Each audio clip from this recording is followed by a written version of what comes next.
کیا نپولین بوناپارٹ مسلمان ہو گیا تھا؟ 4 سال تک جان کی حفاظت کرنے والے سرخ پوش کون تھے؟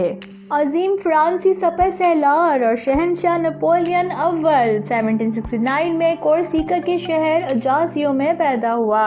اس کا اصل نام نپولین بوناپارٹ تھا۔ نپولین ایک خود پرست انسان تھا۔ اس کا موازنہ عموماً ہٹلر سے کیا جاتا ہے۔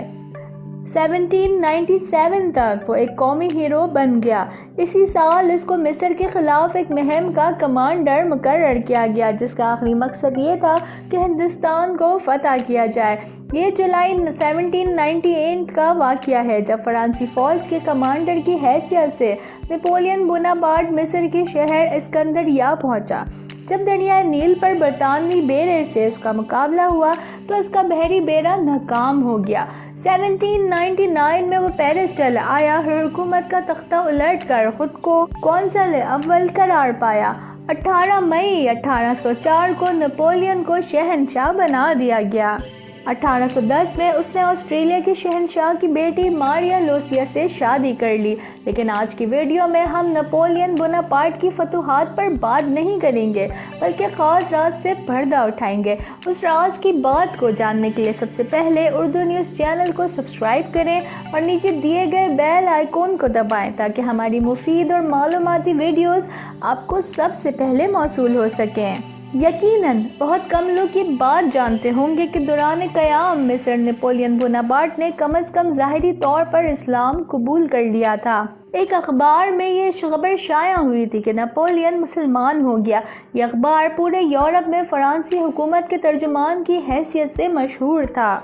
درج بالا اخبار میں چھپنے والی خبر اس راز کو افشا کرتی ہے کہ نپولین نے اسلام قبول کر لیا تھا اور یہ کہ اس کا اسلامی نام علی نپولین رکھا گیا۔ لیکن نپولین نے اپنے اسلام کی قبولیت کا اعلان دنیا کے سامنے کیوں نہ کیا؟ اس کی وجہ شاید اس کا آبائی مذہب تھا۔ اس کے والد کیتھولک عیسائی تھے، تاہم وہ جوانی میں ملحد بن گیا۔ عیسائیت میں اصطلاح ان عیسائیوں کے لیے استعمال ہوتی ہے جو عقل اور فطری مظاہر کی بنیاد پر ایک خدا کی موجودگی کو تسلیم کر لیں۔ نپولین اپنی فکری سطح پر مسلمانوں کے زیادہ قریب تھا۔ وہ یہ سمجھتا تھا کہ جزا اور سزا کا مذہبی عقیدہ معاشرے میں نظم و ضبط برقرار رکھتا ہے اور شہریوں کو جرائم کرنے سے روکتا ہے، سو وہ مذہب کی افادیت کا قائل تھا۔ نپولین مصر پہنچا تو سیاسی اور عسکری رہنماؤں کے علاوہ وہ علماء سے بھی ملا۔ بعض اوقات علماء دین سے اس کی ملاقاتیں کئی گھنٹوں پر محیط ہوئیں۔ اس دوران مختلف مذہبی افکار و مسائل زیر بحث آتے تھے اور انہی ملاقاتوں کے ذریعے نپولین کو اسلام کے متعلق قیمتی معلومات حاصل ہوئیں، تاکہ وہ اسلامی فقہ کے بنیادی خدوخال بھی جان گیا جو اس وقت مصر میں رائج تھا۔ مصر پہنچ کر نپولین نے اسلام کا ذکر بہت اچھے الفاظ میں کیا اور نبی کریم صلی اللہ علیہ وسلم کو تعظیم دی۔ دوران قیام جب عید میلاد النبی کا موقع آیا تو اس کے حکم پر فرانسی فوج نے قاہرہ کی سڑکوں پر خصوصی پریڈ کا مظاہرہ کیا۔ اس موقع پر نپولین نے خود کو حضور اکرم صلی اللہ علیہ وسلم کا قابل فرزند اور اللہ تعالیٰ کا پسندیدہ بندہ قرار دیا۔ اس سے قبل اگست 1789 میں وہ مصر کے شیخ الاسلام کو خط لکھ کر بتا چکا تھا کہ میں تمام دانشوروں کو ساتھ ملا کر دنیا میں قرآن کے اصولوں پر مبنی ایک منظم حکومت قائم کرنا چاہتا ہوں۔ صرف قرآن پاک پر عمل کر کے ہی انسان سچی خوشیاں پا سکتا ہے۔ لیکن نپولین کے ساتھیوں اور جرنیلوں کا اس بارے میں کہنا تھا کہ اس نے مصر میں قدم جمانے اور سیاسی طاقت پانے کی خاطر مذہب کو بطور ہتھیار استعمال کیا۔ ان کا کہنا تھا کہ وہ مسلمان صرف اس لیے ہوا کہ مصری مسلمانوں کا دل جیت سکے۔ ممتاز امریکی مورخ جان کول کی مشہور کتاب Napoleon's Egypt invading the middle east کتاب میں اس نے لکھا ہے کہ یہ سچ ہے کہ نپولین دل سے حضرت محمد صلی اللہ علیہ وسلم کا احترام کرتا تھا۔ دوسرا ثبوت نپولینی کوڈ کی صورت میں ہمارے سامنے موجود ہے، جو بحیثیت سول کوڈ فرانس ہی نہیں اکثر یورپی ممالک مثلاً اٹلی، ہالینڈ، بیلجیم، پولینڈ اور جرمنی وغیرہ میں رائج ہوا۔ اس کوڈ کی کئی دفعات اسلامی تعلیمات سے ماخوذ ہیں۔ مثال کے طور پر فکر اسلام سے استفادہ کرتے ہوئے نپولینی کوڈ میں مملکت کے سبھی شہریوں کی نظر میں قانون برابر پائے گئے۔ ہر شہری کو آزادی رائے کے اظہار کا حق ملا، وہ جائیدادیں رکھنے کے حقدار بنے اور حکومت کا ان پر زبردستی قبضہ ناجائز ٹھہرا۔ خواتین کو طلاق کا حق ملا، نیز فرانس سے جاگیرداری کا خاتمہ ہوا۔ نپولینی کوڈ میں اسلامی فقہ کے مطابق والدین کو بچوں کے نان نفقے کا پابند بنایا گیا۔ یہ بھی کہا جاتا ہے کہ جب اس نے مصر کی فتح کے بعد شیر میسور ٹیپو سلطان کے ساتھ عسکری معاہدہ کرنے کی جانب ہاتھ بڑھایا تو سلطنت برطانیہ میں کھلبلی مچ گئی اور نپولین کے خلاف بڑی جنگ کا آغاز کرنے سے پہلے انگریزوں نے ٹیپو سلطان کو راستے سے ہٹایا۔ انگریزوں نے نپولین کے خلاف جہاں پروگینڈا سے کام لے کر اس کی شخصیت کو مسخ کیا، وہاں جرمنی کے ساتھ اتحاد کر کے اس کے خلاف جنگ چھیڑی۔ کئی مورخین نے لکھا ہے کہ بوناپارٹ نے جنگوں میں شکست کے دوران اور خاص طور پر جب اس وقت برطانوی فوج فرانس کی سرحدوں کو برباد کر چکی تھی، نپولین نے اللہ کے حضور حضرت امام حسین کو وسیلہ بنا کر ایک درخواست کی تھی۔ فقہ کونسل نارتھ امریکہ کے مطابق بھی بوناپارٹ نے اسلام قبول کر لیا تھا۔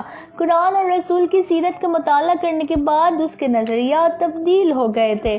معروف محقق اینڈریو نائٹن نے اپنے ایک مضمون میں نپولین بوناپارٹ کی رسول اکرم صلی اللہ علیہ وسلم سے محبت کو بہت ہی شاندار الفاظ میں بیان کیا۔ انہوں نے لکھا کہ نپولین مسلمانوں کے نبی کے اسوہ حسنہ سے بے حد متاثر تھا اور اپنی زندگی کے آخری سالوں میں اس نے ان پر عمل کرنے کی بھرپور کوشش کی تھی۔ نپولین کے بارے میں ایسی کئی کہانیاں مشہور ہیں جن کا تعلق ماورائی قوتوں سے ہے۔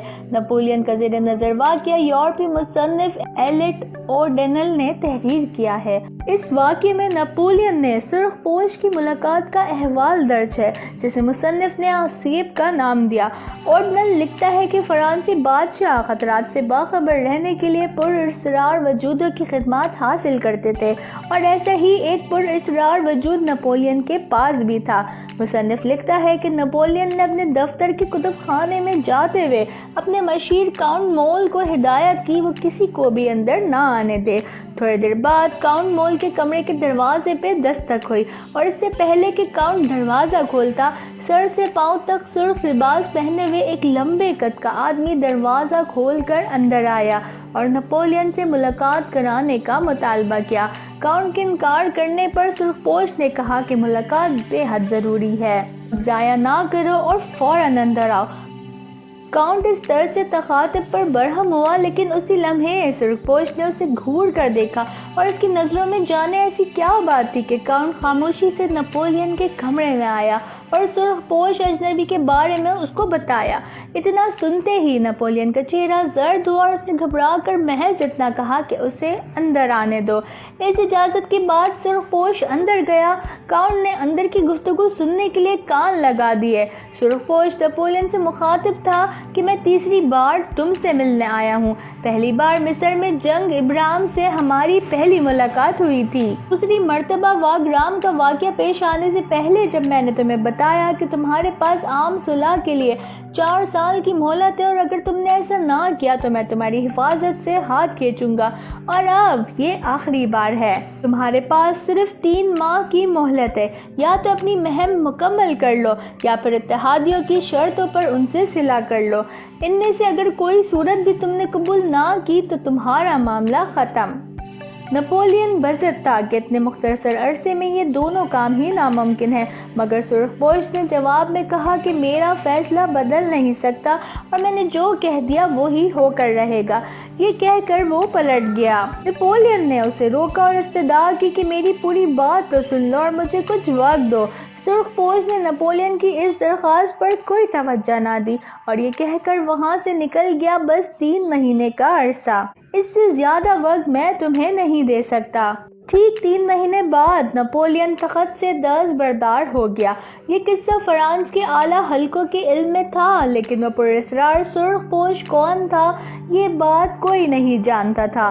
5 مئی 1821 کو نپولین جلا وطنی کی حالت میں اس دنیا سے رخصت ہوا۔ وہ مسلمان مرا یا عیسائی کوئی نہیں جانتا، کیونکہ اس کے آخری الفاظ تھے، فرانس فوج سپہ سالار جوزفین۔ اس امید کے ساتھ کہ ویڈیو آپ کو پسند آئی ہوگی، آپ سے اجازت چاہتے ہیں۔ دیکھتے رہیے اردو نیوز چینل۔